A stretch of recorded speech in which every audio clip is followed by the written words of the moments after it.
Hello students, so here we are with the question 7th of the exercise 4.3 for the chapter Quadratic Equations. So the question 7 is the difference of the square of the two numbers is 180. The square of the smaller number is 8 times the larger number. Find the two numbers. So let the two numbers be x and y. That is, we are assuming the variable x and y to be the two numbers. Okay. And also it's been given that the difference of the square of the two numbers is 180. For this case, we are assuming that let the number x be greater than the number y. Okay. So this is just our assumption. And then the difference of the square of the two number will be x square minus y square, means the larger number minus the smaller number, which comes out to be equal to 180. Let me mark this equation to be the first equation.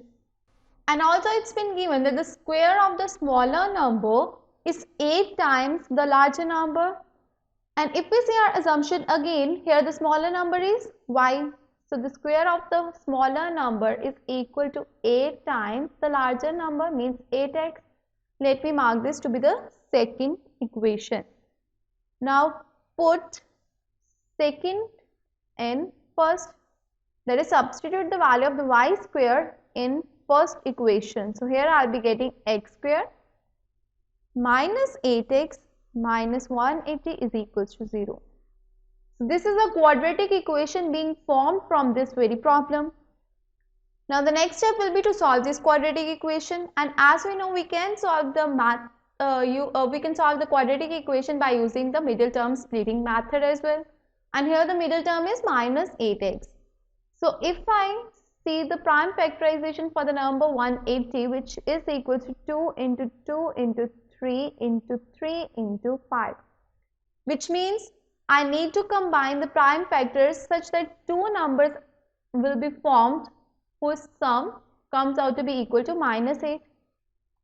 So the two numbers which I will be getting is 10 and 18.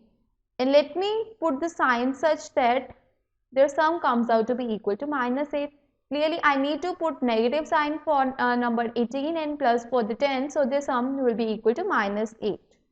So the factors will be x square minus 18x minus 10x plus 10x minus 180 is equals to 0. If I take x common from the first two term, I will be left with x minus 18. And if I take 10, there is plus 10 common from the third and the fourth term, here I will be getting x minus 18, which is equals to 0. So I can write it as x minus 18 into x plus 10 is equals to 0. So the two factors which have been obtained for this very quadratic equations is 18 and minus 10. Okay, means the larger number can either be 18 or minus 10. There are two possibilities. So if I assume that the value for the variable x, or I can say the larger number, is 18, then what will be the value for y?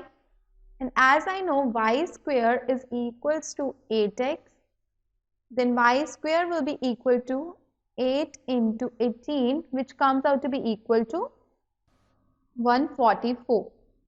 And on taking the square root on both the sides, here y comes out to be equal to 12. Means if the number x is equal to 18, then definitely the number y will be equal to 12. That is, the smaller number will be 12. And what if x is equals to minus 10?